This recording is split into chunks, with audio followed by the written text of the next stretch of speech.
mahal, isa sa respetado dito sa aming lugar. Ito ang aming balwate, pugad ng matitigas. Kami ay respetado, wag ka dito mag-angas. Siguradong beng-beng ang aabuti, sino man ang mga has. Beng-beng ang dadanasin, may kastigin marahas. Aming balwate, pugad ng matitigas. Kami ay respetado, wag ka dito. Panat! Para kay Milk, laban kay Natoy. Utak sa utak, battle of the greatest anti-family event. Let's make some fucking noise in 3, 2, 1, let's go! Gusto ko lang sabihin na sige, subukan mong mag-freestyle.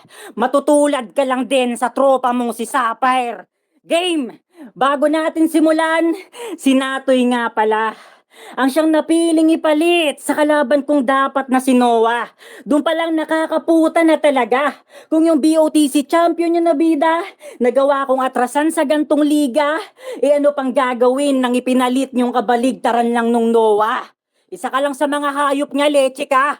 Tangina mo, mukha kang elepante gonggong. Meron kang mahaba na ilong. Dahil yan sa labis na kasinungalingan mo ngayon, talagang hahaba yan, tol, na parang may Pinocchio syndrome. Tsaka teka, tayo iba naman. Pag-usapan naman natin, yung ex niyang Ayin yung pangalan. Kasi yung babae, todo reklamo sa akin nakaraan.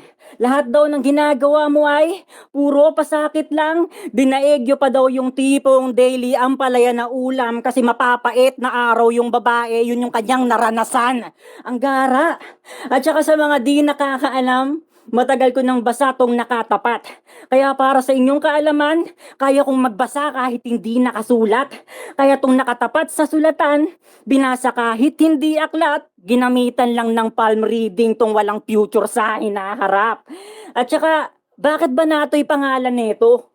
Ganyan ba ka bobo mag-isip ng pangalan mga magulang mo? Natoy yung puta, halatang napaglaruan si Gago kaya di nakakapagtaka, ganyan yung pinangalan nila sa'yo. Tsaka 'di ba? Isa kang proud to be Kapampangan, pero pag nagsasalita na siya tunog Bisaya ka naman, kung kinulang nga sa H tong kalaban, sa akin walang mapapalayan, basag tong katapat, tinapat nyo ba naman sa may kompleto na litrahan? Ano Natoy? Tsaka sa mga di po nakakaalam, magaling mag-drawing si Natoy. Kaya niyang mag-set ng gala. Tapos di matutuloy. Sa kakaset mo ng mga ganyan na sa kakaset mo ng mga kalokohan na ganyan, sana iset na din ni Lord yung pagkuha sa iyo man para makita na nilang buhay mo naman yung matutuluyan. Time. Ayun po. Okay. Laban kay Milk. Utak sa utak, battle of the greatest. Let's make some fucking noise in 3, 2, 1, let's go! Yung BOTC champ daw, nagawa siyang atrasan na aking kabaliktaran. Noah, Natoy, Gago, nasan yung kabaliktaran? Walang lumabas, bobo. Halatang di mo sulat, ini-spit mo. Bakit? Di ba siya pwedeng tumanggi sa hindi niya talaga nilalaro? Kakapalan na lang ng muka, pinapairal mo, Milk. Tiyo, ano to? Insulto?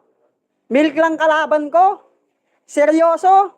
Anong magagawa nito? Paano makakapasa sa pagsusulit to kung hindi naman nagsusulat? O, sabihin mong di totoo.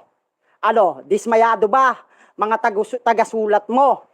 Kasi yung posta, kinansel ko. Para kahit matalo mo ko, abonado ka pa gago. Tsaka baka nakakalimutan mo. Milk ka lang. Natoy katapat mo. Oo, literal na natoy kita. Pinaglaruan. Mapapideya o AF. Ikaw lang yung sumusunod sa akin, Milk. Tandaan mo yan. Kung usapang karir sa Bigo, isa ako sa may pinakamalaking ambag sa bagong ikaw ngayon. Kasi nag-champion sila sa doblado. Wow! Easy 20K. Dahil yun sa akin. Nakapasok siya ng anti-family. Dahil sa akin. Nakapasok siya sa PIDEA, nakapaglaro. Nang dahil sa akin. Milk ano na, kung usapang sumbatan, wala tayong dapat pagtalunan. Kasi tao sa iyong kapaligiran, mismong alam ang totoong pinangyarihan. Gago, biruin mo. Milk na tong kalaban ko. Tapos hilig pang manggatas ng OFW. Oo, kay Star, di yan makatingala. Kasi, tinaguan ni tanga. Gago, wala kang dalang reference ngayon. Naiwan mo dun sa tindahan. Buhay na patunay si Pops Roy.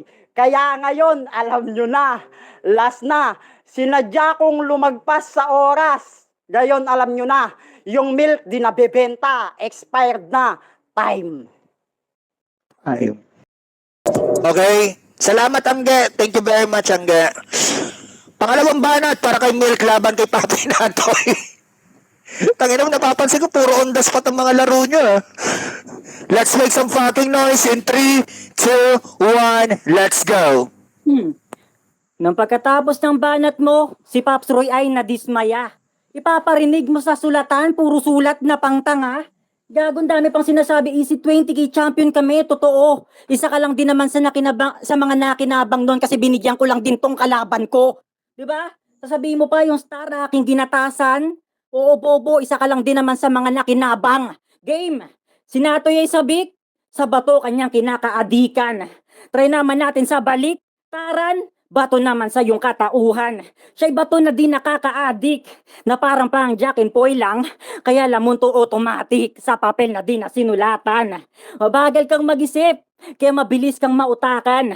Sinimulan ko sa bulong naging ingay hanggang sa naging bulong-bulungan. Kaya tong kalaban kong mahina, malamang malakas na yung tibok ng dibdib niyan. Kasi kitang wala sa akin yung daga at ikaw lang yung dapat kabahan. Tsaka dapat sa'yo, magpanggap kang si Midorima para shoot lahat ng tira. O baka mas okay na sabihing nakaparashoot tong pabida kasi dahan-dahan kang nalalaglag sa mismo na eksena. Ako hindi pasaway, pero may makulit na isipan. Kapag ako nagbagsak ng linya, siguradong pasado yan.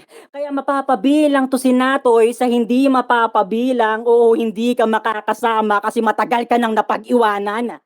Tsaka bata pa lang daw, sanay na to sa laglagan. Mala JB sukal yung galaw na itong aking nakalaban o baka mala JB ka nga talaga at di yon inaasahan kasi ikaw yung batang lumaki yung ulo at napuno ng kayabangan. 'Di ba?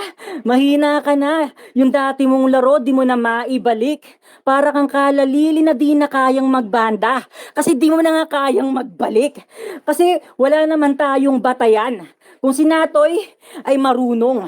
O baka talagang bata yan kasi palagi pa yang nagsusumbong. O bakit hindi totoo? Kay Pops Roy, panay kapabida at kwento.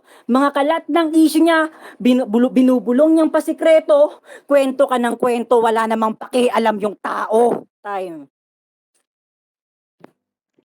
Okay, laban kay Milk. Utak sa utak. Battle of the greatest. Let's make some fucking noise in 3, 2, 1. Let's go. Magbalik. Kalalili. Gago. Galing na yan sa flip top. Pinatunayan mo lang na magnanakaw ka, tarantado. Pag nagpakita, noo lang, laging hinaharap sa kamera. Kaya paano yan nang lalaban sa muka? Kasi hugis ng muka mo. Pasquare gago, di mo yan madidinay. At itong si Milk, nung kinalat ni Piumeng pagjajakul mo, gago na baliw ka. Biruin mo, ikaw nagbigay ng aliw sa kanya, tapos minaltrato ka lang ganyan. Pero seryoso Milk, si Milk ay taga Palawan. Siya daw ay mayaman. Pagdating sa Manila, ayun, nangungupahan. Gago, seryoso? Mayaman ka sa kwento? Oo, tamang kwento lang yung kinayaman mo. Pero sa totoong pagkatao mo, nahihirapan ka talaga. Kasi nga sa pagbabayad, si Star pa nag-provide. Ultimo Netflix mo, siya nagbabayad. Mahiya ka naman dun sa tao. Sa net, hindi mo siya ma-flex. Gago! Sira ulo ka na masyado, Milk. Tigilan mo ko. Nasabihang anti-family ka. Tapos di ka pasaway. Tas avatar na pinapasuot nila, di mo inilagay. Tanga! Panigurado. Dun pa lang, butas ka. Di ba? Yung mga sasabihin mo, gago, alata na masyado. Wala ka ng tao pa na maloloko, Milk. Kinalat ni Piumeng titi mo. Gago, linisin mo. Putang ina mo, isa kang malaking kahihiyan. Di mo yan pwedeng i-deny man kasi maraming taong nakakaalam. O ano, masakit ba? Iiyak ka? Kasi pinersonal ka? Tanga, alam mo ba, nakiusap lang sa akin si Tiyo. Sabi ko masakit katawan ko. Ang sabi niya, sige lang, battle ka lang, gatas kalaban mo. Well, nandyan na yan. Salamat. Nang dahil sa gatas na binigay nyo, malakas na ako para sa semis na makakalaban ko. Time. Klaro ba guys? And congratulations agad sa event. Para sa uling banat ni Milk laban kay Natoy. Battle of the Greatest, utak sa utak. Let's make some fucking noise in 3, 2, 1. Let's go! Dahil daw sa ininom niya na gatas, lumakas na siya sa basagan. Pwes mali ka po, Timang, pampatiba yun ng buto, sinosobrahan mo naman yung iyong kabobohan. Ang daming alam, game! Mga sasabihin kong masasakit, di mo to malulunok, talagang mabubulunan. Nagmukhang mage, user si Bugo kasi nasa mid na tong kalaban. Di malulunok, mabubulunan, nasa mid. Umukhang kailangan na ng tubig ni tanga. Sige akong bahala at pagbibigyan kita. Saktong sa tubig din kita ilulubog na parang kadita. Sa mga ginagamit mo na lines, di mo ko mapapaandaran. Kasi putol-putol lang linya mo, na para mga linya sa daan. Ika'y nakunang walang ulo. Kitang-kita sa litrato. Isang pamahiin daw yan gago na may mamamatay na tao. Pamahiin na walang ulo, di mo pa ba nagets yung punto? Na kaya may kamalasan sa litrato, naging imahe yun ng pagkatalo mo. Di ba? Kahit sobrahan mo yung sipag ng kalabaw, sa akin di sasapat yan. Meron akong sapat na katibayan na mas matibay pa sa nara na di mo ko kayang tumbasan. Lalim-laliman ka lang naman, halatang wannabe ka naman. Napasobra ka lang ata sa hukay, kaya ka naging ganyan. Ngayon kamusta sa pakiramdam ng dahil sa kakahukay mo, may ginto kang natagpuan.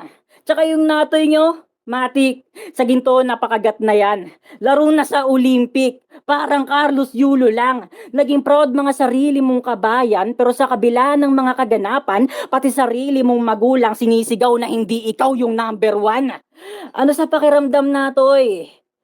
Nasa ibang bansa ka na naninirahan. Yung tipong wala kang magawa, kundi suluhin lahat ng kalungkutan. Wala kang madalaw na tropa sa oras ng pangangailangan. Nung minsang dinalaw siya ni Antok, muntik niya nang gawing kaibigan. At last, gusto ko lang sabihin sa lahat na warm up lang to sa akin. Gaganahan lang ako magsulat pag sumali na yung idol niyong si Sinungaling. Time. Na-deserve eh. Para sa uling banat ni Papi Natoy laban kay Milk, nagmamalaakat na effect na si Papi Natoy, wala na sa rhyming. Let's make some fucking noise in 3, 2, 1. Let's go! Yo! Nung dinalaw daw ako ng Antok, muntik ko nang maging kaibigan. Gago, maraming nakakaalam na tao dito na di ako dinadalaw ng Antok. Laging gising, laging mulat sa aking diwa. Kaya sinungaling ka, Milk. Wala kang maloloko. Tignan nyo. Sabi nyo, yan. Dahil sa gatas na to, kala dyan malakas na daw siya sa basagan. For your information, sulatan po yung pinasok mo. Tanga. Gago, sablay yung nagbigay ng rebat sa'yo. Paano ba yan? Rebat pa lang, nabutasan ka na kaagad. Tanginang to. Kapal pa ng muka, magnanakaw na lang ng linya dun pa sa nagbabaliktaran, ayan tuloy, nasimot ka bigla. O, baliktaran, simot. Gago, sigurado sa akin, ubus ka. Hindi ka makakatabla. Kasi kahit anong gawin, kahit paano silipin, Milk, di ka talaga nagsusulat. Tarantado ka. Alo, masakit ba sa pakiramdam? Alos lahat ng flip-top MC. Ginaya na niya. Tangina ka, wala ka bang sariling katauhan? Ba't hilig mong manggaya ng iba? Kaya di na ako magtataka kung yung pagbanggit mo kay Sinungaling eh, hindi rin ikaw yung nag-isip, taka ka o ano. Bakit? Porkit di ako nagtutugma, yun na yung basihan sa pagboto.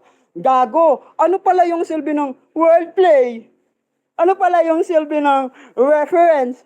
Gago, kung tugma hanap mo, pumunta ka sa mga nagfi-freestyle na may beat, tanga ka.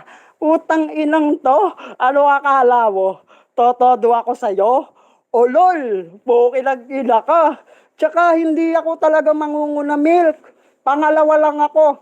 Palaging nauuna si Pops Roy sa akin, bugok.